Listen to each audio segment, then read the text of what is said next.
Shoulder dislocation अपने आप ठीक हो जाता है दोस्तों। शोल्डर डिसलोकेशन का क्या मतलब है? कई बार चोट लगने की वजह से, कई बार खिलाड़ी खेलते समय गिर गया, उसकी वजह से क्या होता है कि आपका जो शोल्डर है, जैसे कि आप इस मॉडल में देख पा रहे हैं या आप यहाँ देख पा रहे हैं, ह्यूमरस जो आपकी हाथ की हड्डी है और ग्लिनॉइड, इसके बीच के जॉइंट को शोल्डर जॉइंट बोलते हैं। स्कैपुला और ह्यूमरस जब आपस में डिसलोकेट हो जाते हैं, मतलब जो आपकी हाथ की हड्डी है वो डिसलोकेट होकर आगे आ गई, उसको बोलते हैं शोल्डर डिसलोकेशन। तो क्या दोस्तों ये अपने आप ठीक हो सकता है या नहीं हो सकता, आज हम इसी पे बात करेंगे।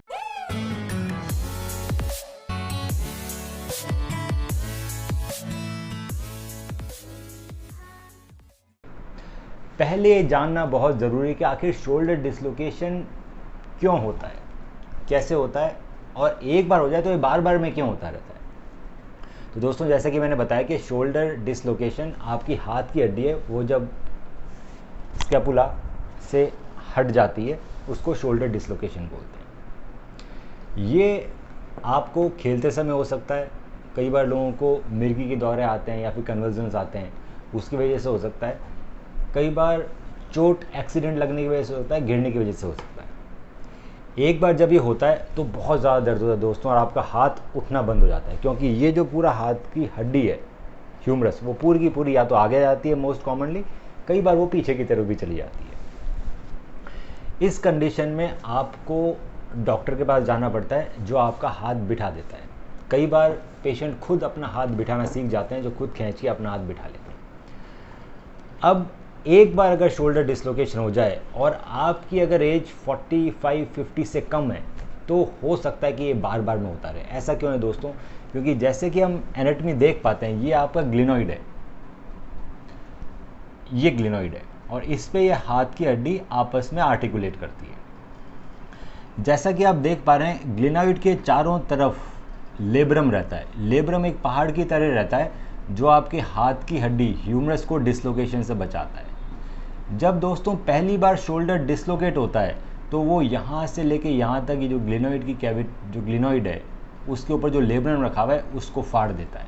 इसको बोलते हैं दोस्तों बैंकार्ड लीजन। ये जो लेब्रम है वो फट जाता है और यहाँ पर इस तरह से खड्डा हो जाता है। इस वजह से यहाँ पर एक रेंट डेवलप हो जाता है, मतलब हर जगह तो पहाड़ है पर यहाँ पर पहाड़ गायब हो गया, ये गिर के नीचे आ गया। इस वजह से आपका हाथ है वो बार बार में डिसलोकेट होता रहता है, जब एक बार ये डिसलोकेट हो जाता है। तो दोस्तों, अगर आपका शोल्डर पहली बार डिसलोकेट हुआ है तो हो सकता है कि आपके लेब्रम में इतनी बड़ी चोट नहीं लगी कि वो बार बार में डिसलोकेट हो। इस कंडीशन में अगर आप रेगुलर एक्सरसाइज करें शोल्डर डिसलोकेशन प्रिवेंशन और शोल्डर डिसलोकेशन ट्रीटमेंट की एक्सरसाइजेज, तो हो सकता है कि आपका शोल्डर डिसलोकेशन बिल्कुल ठीक हो जाए और दोबारा कभी नहीं आए। अगर आप वो एक्सरसाइज जानना चाहते हैं तो आप नीचे व्हाट्सएप बटन पे अपनी MRI भेज सकते हैं और हम आपको फ्री में एक्सरसाइज शेड्यूल भेज देंगे, कौन सी आप एक्सरसाइज करें जिससे आपका शोल्डर डिसलोकेशन बिल्कुल ठीक हो जाए। पर दोस्तों, अगर आपके MRI में बैंकार्ड लीजन बड़ा लिखा हुआ है या कंप्लीट बैंकार्ड लीजन लिखा हुआ है, बोनी बैंकार्ड लीजन लिखा हुआ है, इस कंडीशन में कई बार एक्सरसाइज उसको ठीक नहीं कर पाती है। उस कंडीशन में शोल्डर डिसलोकेशन अपने आप ठीक नहीं होता है दोस्तों, और मैं दूरबीन की सर्जरी करके, दूरबीन की सर्जरी का मतलब है कोई चीरा नहीं लगता, छोटे छोटे छेद से टेलीस्कोप की मदद से, जिसको आर्थ्रोस्कोप बोलते हैं, उस वजह से इस लेब्रम की सर्जरी की जाती है। आजकल fibre tape internal brace advancement के कारण बहुत जल्दी रिहेबिलिटेशन हो जाता है सर्जरी के बाद। आप लगभग 15 दिन से लेके 21 दिन के बीच में अपना पूरा हाथ उठा पाते हैं सर्जरी के बाद, और 3 महीने में आप गेम में जा सकते हैं। ये फिक्सेशन नॉर्मल फिक्सेशन से बहुत स्ट्रॉन्ग है। जैसा कि हम डायग्राम में देख पा रहे हैं, नॉर्मल फिक्सेशन में हम यहाँ पर धागे यूज़ करते हैं, पर जैसे आप देख रहे हैं यहाँ पर टेप का यूज़ हुआ है। तो यहाँ पर फिक्सेशन हमने जो लेब्रम फटा हुआ था उसको दोबारा चिपकाया है, पर ये फाइबर टेप की मदद से चिपकाया और साथ में बायो कंपोजिट एंकर लगाया, और इसमें नॉटलेस, इसमें कहीं गांठ नहीं लगी हुई। सो ये नॉटलेस रिपेयर है विद सूचर टेप।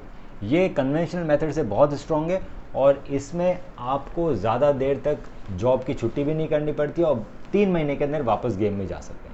अगर आपके MRI में बैंकार्ड लीजन, हिल-सैक्स लीजन, इस तरह का कोई भी वर्ड लिखा हुआ आया है तो आप हमें अपनी MRI व्हाट्सएप कीजिए और हम बताएंगे सबसे बेस्ट इलाज कौन सा रहेगा।